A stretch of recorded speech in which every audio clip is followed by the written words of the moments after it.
à la Liga. A-t-elle retrouvé son attractivité après les départs ces dernières années de ses stars comme CR7, comme Messi, comme Neymar? C'est une question que soulève pour nous Maxime Habert avec les premiers éléments d'appréciation.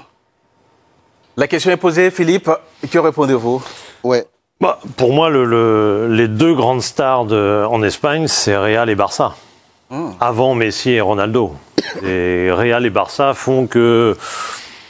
Avant, dans le passé, dans le futur, peu importe, Messi et Ronaldo seront toujours moins importants que Real et Barça. Et du coup, pour moi, la Liga n'a pas perdu son attrait. Elle est devenue inférieure quand même. Elle a reculé au classement UEFA. Elle est 3e seulement maintenant, alors qu'elle était leader de très très loin. Elle est derrière l'Angleterre et l'Italie. Enfin, conjoncturellement, elle va peut-être repasser l'Italie cette saison. Donc, elle a quand même reculé, évidemment. Les clubs espagnols ont pris un coup, ils sont beaucoup plus rigoureux économiquement désormais, et du coup, à part le Real, beaucoup de clubs en ont pris un peu pour leur grade sur le plan européen, mais je trouve globalement qu'il y a à la fois une attractivité qui reste parce que Real-Barça et puis l'Atlético qui complète quand même ce duo, et puis l'autre attractivité, c'est la qualité du jeu. Quand vous voyez une équipe espagnole, même une équipe un peu moyenne de milieu de tableau, vous voyez du foot tout le temps. Donc je comprends bien. Rien que pour ça, honnêtement, la Liga, pour moi, reste attractive, même si elle n'est plus le meilleur champion d'Europe, ça c'est clair. La principale force, donc les deux clubs majeurs, mais aussi les jeux à développer. Sauf que on voit que au niveau des droits TV, ces dernières années, c'était un peu compliqué. Et là, c'est passé presque du simple au double. Regardez, cette saison, par exemple, les droits télé, on est à plus... d'1 milliard 200 millions, alors qu'on était à 600 millions seulement la saison dernière. Et on s'approche du pic, regardez, lors de la saison 2017-2018 à 1 milliard 325 milliards en droits domestiques. Est-ce que voilà, c'est aussi un aspect à prendre en compte quand on parle de l'attractivité? Ah bah oui, bien évidemment, parce que pour le coup, il y a un travail de fond qui a été effectué par la Ligue. Philippe a raison d'insister là-dessus parce que pendant le Covid, la Ligue a décidé de ne pas assouplir notamment ses règlements financiers, ce qui ont notamment posé des problèmes au Barça, qui a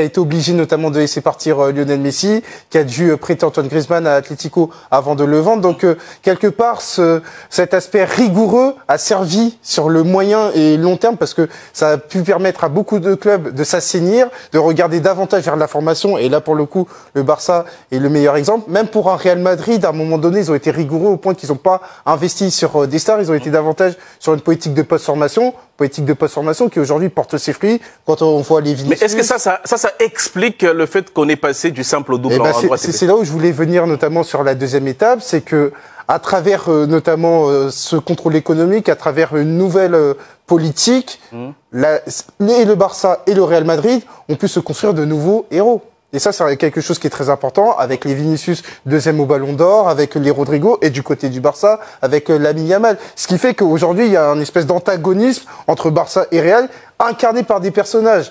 Et en plus, on est sur une lutte à 3 pour le titre, alors que les 3 dernières saisons, c'était très monotone au sommet, c'est-à-dire 2021-2022, le Real est largement champion. 2022-2023, le Barça est largement champion. 2023-2024, le Real est largement champion. Et regardez justement le classement à cette saison avec l'égalité en tête du classement entre le Real et le Barça. L'Atlético est juste derrière et même l'Athletic Bilbao n'est pas loin. Ça, c'est le principal argument. Ah bien sûr, le spectacle qu'on voit chaque week-end en Liga est à hauteur. Et à hauteur des montants qu'on évoque. Les gens en ont pour vraiment leur argent. Philippe a mis l'accent sur un point très important, sur le jeu. C'est du régal. Moi, je pensais pas que j'allais me régaler en regardant un Athletic Bilbao, par exemple. Ou un Villarreal. Et l'Atlético Villarreal a toujours vous régaler. Et je vous assure que l'Atlético Madrid a complètement changé la vision que j'avais il y a quelques années sur ce club, sur cette équipe, sur cet entraîneur. S'il y a du spectacle, il y a des rebondissements, il y a de la stratégie. Quand on voit une équipe de l'Atlético qui va remporter un match au Parc des Princes dans les dernières minutes, mais c'est très calculé tout ça. Lorsque Diego Simeone joue contre des adversaires supérieurs, parfois il fait le dos rond, parfois il met des joueurs qui vont faire la première partie du match, et sur la seconde il va nous faire 5 changements, et c'est vraiment des apports. Il va nous faire rentrer Correa, il va nous mettre Sorloth, et c'est Sorloth qui va mettre le but de la victoire.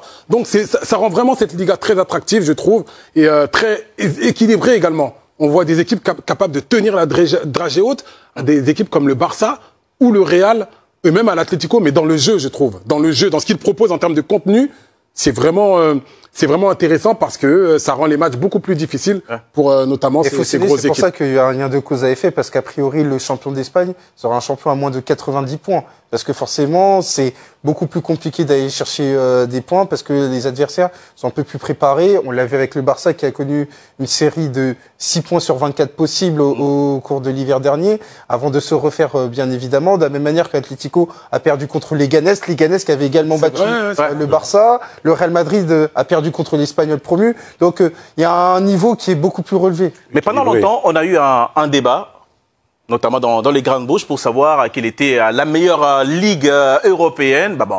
Un débat entre Premier League et Liga, et notamment grâce aux performances de leurs équipes en compétition européenne. Est-ce que la Liga peut encore compétir? Oui, parce que cette année, j'ai été totalement réconcilié avec ce championnat, parce que j'avais perdu vraiment le plaisir de regarder la Liga sur les 2 dernières années. Franchement, il n'y avait plus trop d'intérêt. Et comme Fous l'a dit, cette année, on voit des matchs plaisants de la part de toutes les équipes espagnoles, notamment. Donc ce n'est pas forcément par rapport aux stars qui sont venus, mais par rapport au jeu et à la compétitivité du championnat? Que je me suis réconcilié avec la Liga, oui. Avant, oui, bien sûr, on regardait la Liga. C'est pas l'éclosion des stars, notamment de la Masia, les Yamal, les Pedri, c'est un petit les plus. Bellingham, les Mbappé. Non, c'est un petit plus de regarder les stars comme Mbappé, Vinicius, Rodrigo, Yamal, Dani Olmo, tout ce que vous voulez. Mais ça, c'est plaisant aussi de découvrir de nouveaux joueurs, de bons joueurs de football qui jouent aussi à l'Espagnol, qui jouent à l'Athletic Bilbao, qui jouent à Villarreal, dans des clubs comme ça. C'est plaisant à regarder jouer. Et on a regardé le match de Coupe du Roi contre le Barça et l'Atlético. On a vu 2 équipes qui se sont rendues coup pour coup. Et un score qui a fini par 4 buts partout. C'est un championnat qui reprend de l'allant, qui potentiellement, sur les années à venir, peut redevenir très dangereux sur la scène européenne et reporter de nouveau des coupes européennes. Et il y a un point qui a aidé notamment la qualité du championnat, c'est que l'Espagne a été championne d'Europe. Et quand je dis Espagne a été championne d'Europe, c'est pas seulement avec des joueurs du Barça et du Real, avec des joueurs de Villarreal, de la Real Sociedad, de Bilbao. Donc en fait, le fait d'avoir plusieurs joueurs par les Jeux Olympiques. On a Barrios qui est à l'Atlético. Moi, j'ai découvert un joueur qui m'a vraiment tapé dans l'œil, qu'on reverra sûrement, Régis Rodriguez du côté du Betis Séville. Il y a Anthony qui est arrivé, qui était vraiment méconnaissable du côté de Manchester United. Mais il faut voir le niveau de jeu qu'il a, Anthony. Il a retrouvé de l'explosivement. Il a retrouvé surtout... En liste pour le titre de meilleur joueur du mois, là. Oui, c'est ça, parce qu'il est passeur décisif, il est buteur. On voit vraiment un championnat qui est en net progrès.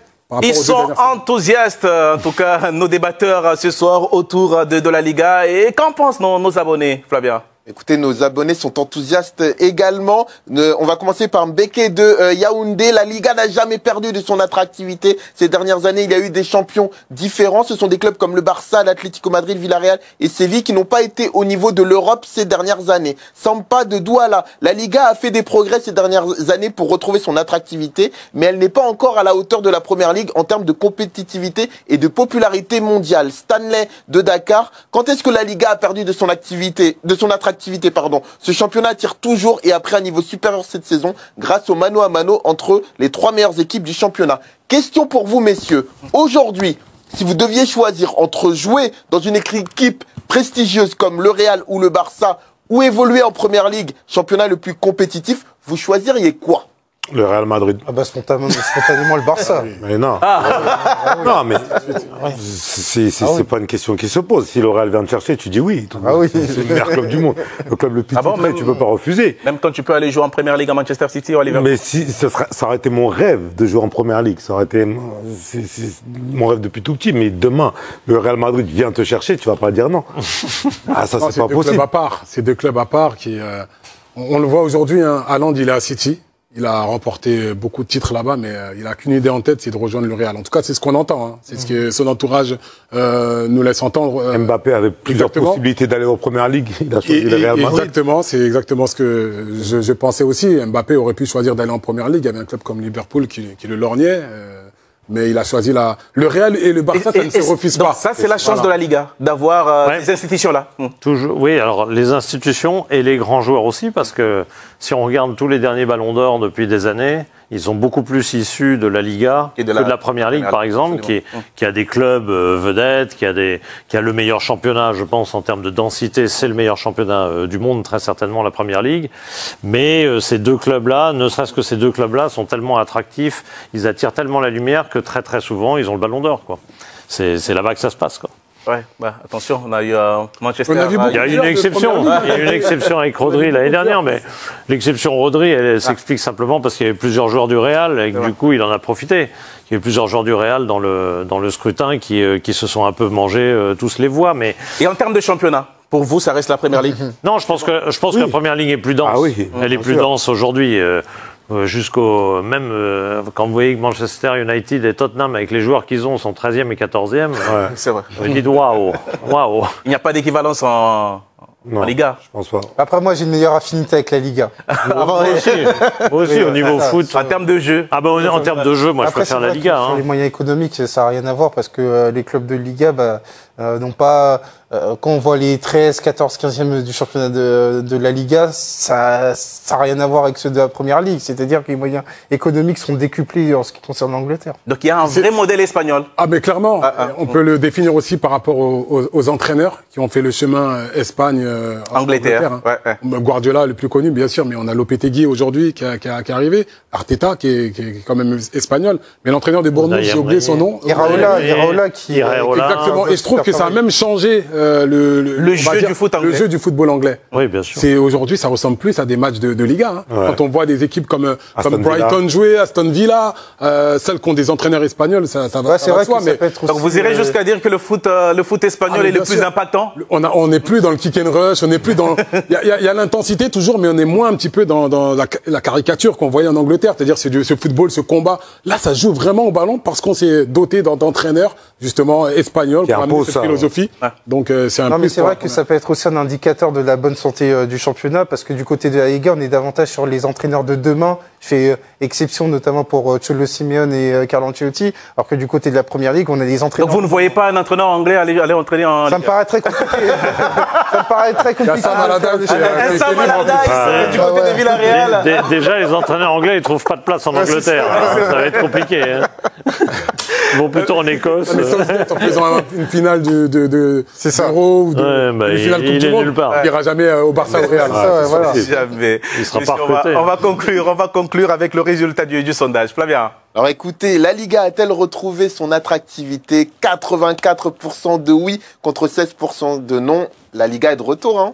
Voyons ce qu'a fait le leader de la Liga, le FC Barcelone, qui se déplaçait sur la pelouse de Benfica. Le FC Barcelone qui se déplaçait sur la pelouse de l'Estadio d'Alous à Lisbonne pour affronter Benfica, tombeur de l'AS Monaco en barrage de cette Ligue des Champions. On rappelle que le FC Barcelone de son côté a terminé deuxième de la phase régulière derrière Liverpool. Pedri était titulaire. Du côté de Benfica, il y a bien sûr le très expérimenté champion du monde argentin, Nicolas Otamendi. Début du match, vous avez vu le coup d'envoi, regardez bien le chrono. On joue depuis à peine 20 secondes de jeu et déjà la première frappe pour Benfica avec le jeune Sheldrup. Oui, le bel arrêt de Szczęsny au premier poteau.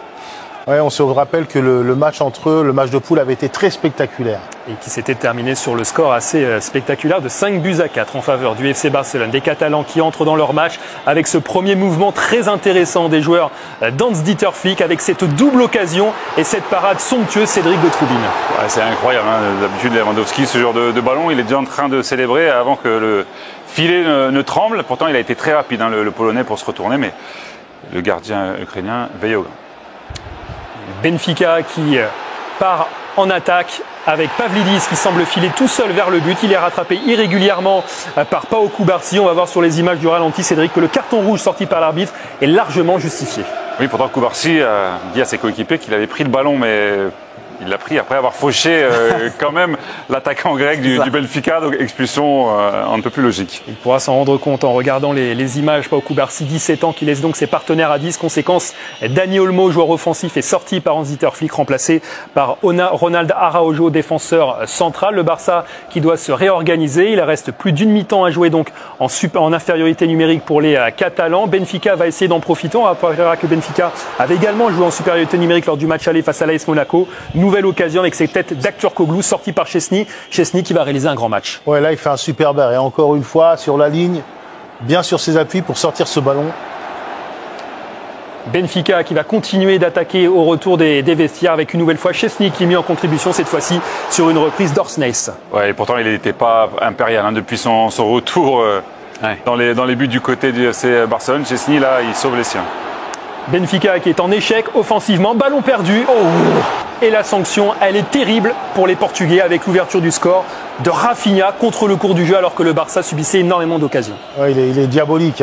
Voilà, une erreur de relance et de suite, il est capable à 1 contre 3 parce qu'il a 1 contre 3 de venir marquer ce but. Alors, il a la réussite de ceux qui osent parce que c'est contré au départ, mais il cherche vraiment à la mettre au second poteau.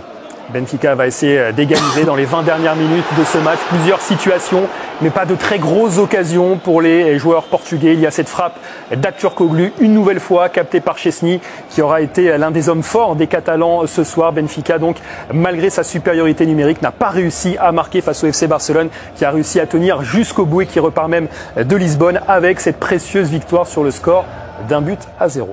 Et on va écouter une réaction côté Barça. C'est Jules Koundé au micro de Xavier Giraudon. On a vraiment fait un match solide. On savait que de toute façon, à 10 contre 11, durant 70 minutes, il allait falloir faire comme ça parce que sinon on allait passer à côté et ça aurait été dommage parce que je pense qu'on a vraiment l'équipe pour passer ce tour. Donc c'était important de penser aussi au second match et de faire un match solide on repart avec un résultat positif. Donc c'est super.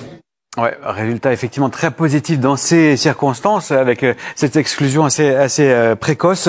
Il faut dire que le gardien a vraiment assuré, vous l'avez souligné, le match de celui que les Polonais appellent Wojciech Szczesny. Et que nous on appelle Szczesny parce qu'on n'est pas polonais. Parce qu'on n'est pas polonais. Voilà. Szczesny, c'est vrai qu'il était un petit peu douteux sur ses prestations avec le Barça et là il sort le gros match. Il fallait un match référence aussi pour lui. Il a quand même des états de service assez incroyables. On le sort de sa retraite. Oui. Pour venir du côté du FC Barcelone où il y a des grandes ambitions et là il nous sort un remplacement de Ter Stegen, on le rappelle. Voilà, il nous sort un match XXL aussi et c'est vrai que gagner 1-0 à l'extérieur quand on est le FC Barcelone c'est quand même plutôt positif, surtout à l'infériorité numérique. Même si la marge est moins importante, on imagine mal le FC Barcelone passer au travers au match retour désormais. Ouais, surtout que quand on a vu sur la double confrontation contre Monaco et même en phase de poule cette équipe Benfica, qui a été quand même capable d'exploit quelquefois en phase de poule, elle a gagné contre au Barça en phase de ligue, on le rappelle. Ouais, mais je la trouve quand même assez limitée. Donc effectivement, ce serait une très grosse surprise. 8 arrêts ce soir sur l'ensemble du match pour le gardien du FC Barcelone, qui on le rappelle d'ailleurs était derrière Iñaki Peña lorsqu'il est arrivé après la blessure de Ter Stegen. Il a pris la place de Peña dans le but au moment de la Supercoupe d'Espagne et depuis il n'a plus quitté la place de titulaire. Belle histoire et très bon résultat ramené du Portugal pour le Barça. Voilà pour ce résultat. On en reste avec le trio de tête de la Liga. Il y a le Barça et puis il y a bien sûr les deux équipes de Madrid qui s'opposaient hier soir à Bernabéu. C'est le Real qui recevait l'Atlético. Deux équipes voisines et très proches l'une de l'autre. Alors parlons du nouveau FC Barcelone. Ce nouveau FC Barcelone transformé par un certain Hansi Flick. Voilà, ancien coach du Bayern Munich, ancien coach également de la Nationalmannschaft, qui a complètement changé le visage de cette équipe. Vous êtes fan du Barça, bon, vous aimez le Barça, vous aimez le football de la Masia. Que pensez-vous du nouveau style apporté en plus de ce style de possession, de petite passe du Barça? Cette petite touche d'originalité apportée par Hansi Flick, on en parle dans cette vidéo. Bienvenue à tous, merci de vous abonner si c'est la première fois. Merci d'activer la cloche de notification, de partager un maximum cette vidéo parce que, vous le savez, c'est ça aussi, c'est ça la récompense. N'oubliez pas de laisser un commentaire aussi si la vidéo vous inspire, pourquoi pas. On parle donc de cette attaque de feu dont dispose le Real Madrid, une attaque redoutable qui se positionne de façon très sérieuse, voilà, qui est également ce club-là qui veut retrouver le plus haut niveau, le dernier carré de la Ligue des Champions. Ça fait des années quand même que ce club n'a pas joué le dernier carré, il est temps. Avec ce Hansi Flick, grâce à ce coach, qu'ils avaient battu 8-2, grâce à ce coach, peut-être le Barça va retrouver la gloire, peut-être le Barça va au moins atteindre le dernier carré, pourquoi pas jouer la finale, peut-être face au Real, ce sera peut-être une finale classico, une finale 100% espagnole. En tout cas, nous, on aime les gros matchs. Le match Barça-Real, c'est le match le plus regardé dans le monde, donc si ça arrive en finale, pourquoi pas. On est preneurs, hein. On est preneurs. Alors parlons de ce trio offensif. On a Robert Lewandowski, 16 buts en Liga. On a Rafinha, 11 buts et 6 passes décisives. Ça fait 17 fois décisif. On a Lamine Yamal, le monstre, 5 buts et 9 passes décisives. Voilà, ça forme dans un trio équilibré qui allie expérience avec Robert Lewandowski, créativité, bien sûr, avec Rafinha. On parlait de cette attaque de feu du Barça. On a Rafinha qui a 11 buts, 6 passes décisives. Ça fait 17 fois il a été décisif. On a l'expérimenté Robert Lewandowski qui a 16 buts en Liga. Énorme. Lui, il marque plus que ça. Il marquait plus que ça en Bundesliga. C'est un autre contexte aujourd'hui. Mais toujours est-il que c'est un très très grand buteur, très dangereux. Puis on a Lamine Yamal, le génie, qui a 5 buts et 9 passes décisives. Il a fait 14 fois décisif. C'est incroyable avec tout le spectacle qu'il produit, ce garçon. Lui qui est devenu le nouveau Messi de cette équipe. Voilà. On a également le style de jeu vertical, voilà, avec Hansi Flick qui a adopté un jeu offensif rapide et direct. Voilà, il a mis donc, il met en difficulté toutes les défenses du monde, peu importe l'équipe. Le Barça fait peur, hein. C'est une approche qui rend bien sûr le Barça très dangereux. Parce que le Barça avant c'était juste le jeu de passe avec les Iniesta, les Xavi, c'était jouer à la baballe. Hansi Flick a ajouté du jeu direct dedans, de la verticalité. Et franchement, ça donne. C'est pour ça qu'ils sont la meilleure attaque. Ils ont 21 buts. Meilleure attaque d'Europe, hein, en fait. C'est la meilleure. Et puis, on a une profondeur d'effectif aussi. On a des stars offensives. On a des jeunes talents. On a des remplaçants capables de tout changer. Donc, c'est un gros mélange, ce Barça, qui fait peur à tout le monde, qui a de bons résultats. Donc, hâte de voir une prochaine confrontation après la grosse déculottée que le Real a pris récemment. Le Real qui monte en puissance. On va voir si le Barça maintient le cap. À très très bientôt pour une nouvelle confrontation. On verra. Vos commentaires, je les attends. Vos partages aussi. Vos likes. Surtout vos abonnements. Vous ne ratez aucune de mes vidéos. À très bientôt si vous avez aimé cette vidéo sport. Dans les deux grosses affiches opposent donc Liverpool au Paris Saint-Germain, ainsi que le derby madrilène Atlético contre Real Madrid. Alors, dites-moi en commentaire quelle est l'affiche qui vous passionne le plus, l'affiche que vous allez regarder.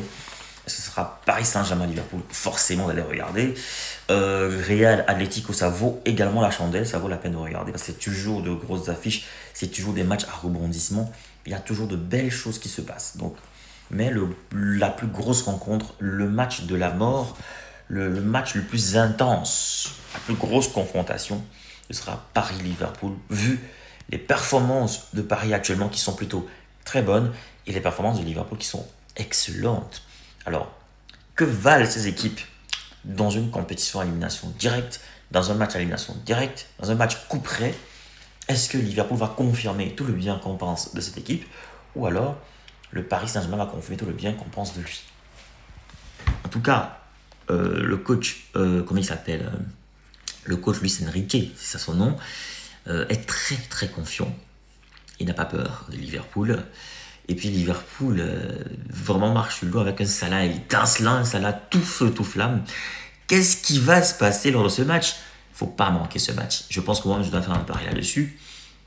Mais je pense que je vais faire un pari là-dessus. Donc je me lance. Pronostic. Liverpool, PSG, le match sera très dur. Je mets une pièce sur Liverpool, mais ce Paris Saint-Germain peut surprendre avec un Luis Enrique qui a un jeu assez particulier. N'oublions pas qu'il est coutumier des grosses camps en Champions League. Il est l'auteur de la fameuse remontada de 6 buts, je crois 6 buts face au Barça avec le fameux Neymar qui avait marqué un triplé. Donc Luis Enrique, il faut faire attention, c'est un coach expérimenté, très très bon coach.